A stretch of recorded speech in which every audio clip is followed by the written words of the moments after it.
Hello everybody and welcome to your Every Other Day vlog with Andy with Be Libre. Today we're going to talk about somebody that I respect a lot, and I think it's an important part of life to recognize when somebody that you respect does not understand a concept very well, and that's totally okay. The hope is that this person will get beyond a surface, what's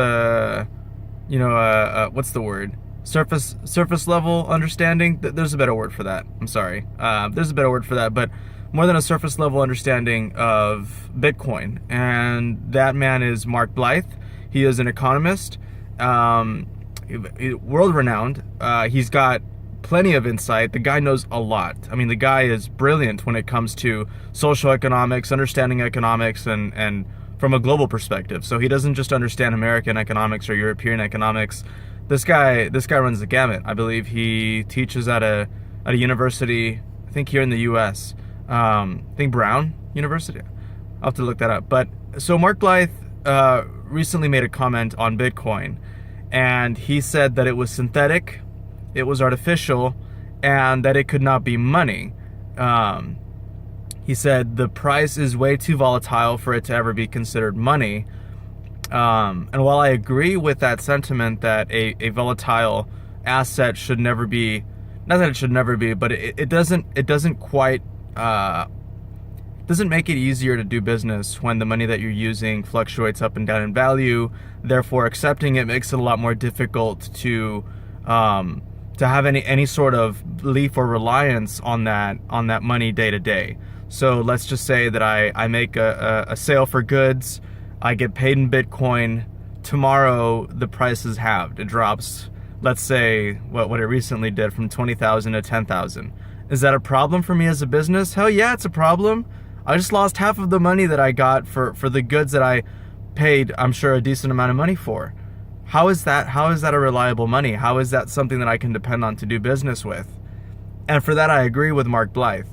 But what should be considered about Bitcoin is that eventually assets or commodities could eventually become money. It's not an overnight thing. Any commodity or currency, rather any commodity or asset could eventually become a money, depending on how it relates to other assets or even other monies in the economy, within that economy that it's functioning in or that it exists in. So a really good example is the US dollar and Venezuela.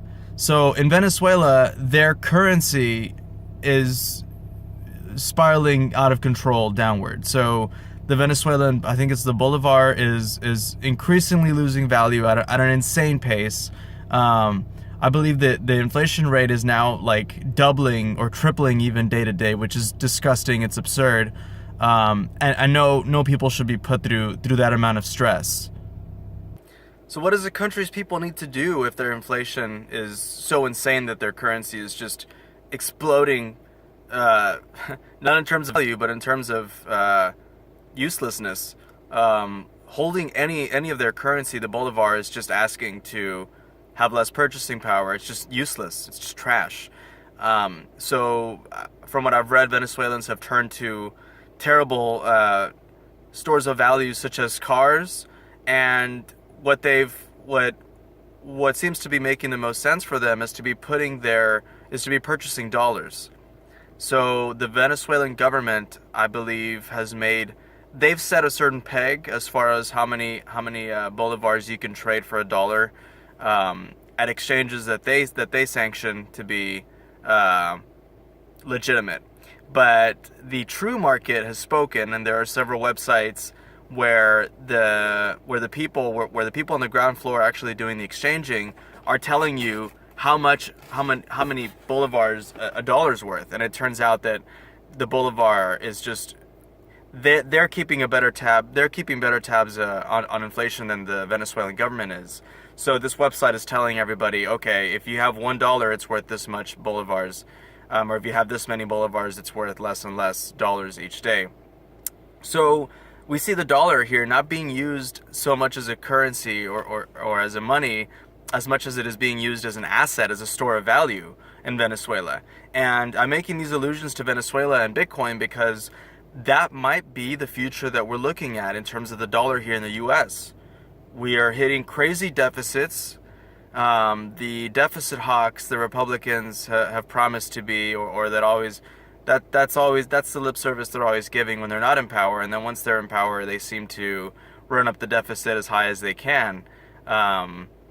We say they for whatever internal power in the government says let's spend, and the Republicans say how much, or rather I think it's the military branch says let's spend money, and then the Republican government or the Republican I guess the Republican government says how much. So our deficit is insane. The dollar is certainly losing value. It's been proven to be losing value. It has lost value up till now. And so what is going to start to happen is we're going to start to try finding assets that will be a store of value against the dollar, to hedge against inflation in the dollar. The same way Venezuelans have used the dollar to hedge against the inflation of their Venezuelan currency. You might be asking, why don't they put money into something else if the dollar is also losing value?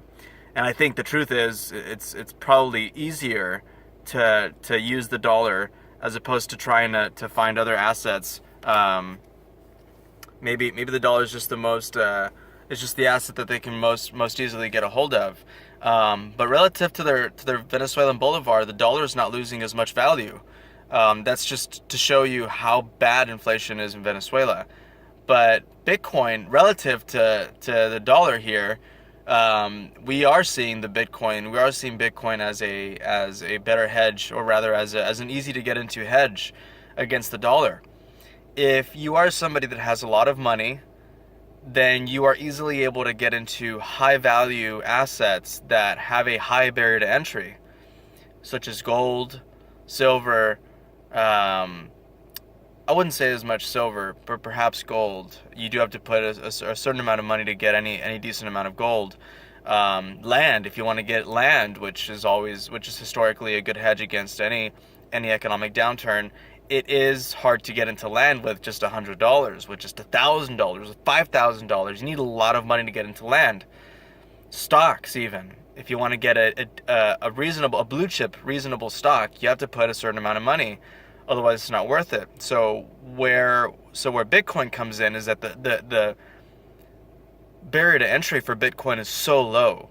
You can go into Bitcoin with as little as $5, as much as $10,000. But the benefit here is that you don't need that much money to get into Bitcoin. So circling back to Mark Blyth, yes, Bitcoin is not being used as a money right now because it's currently taking the position of a counterbalance to the inflationary currency that is the dollar. Bitcoin is better than gold in that respect because it is so much more portable than gold is. I would like to know Mark Blyth's position in gold. Is gold a money, or is it just a hedge as well against inflation and potential economic downturn?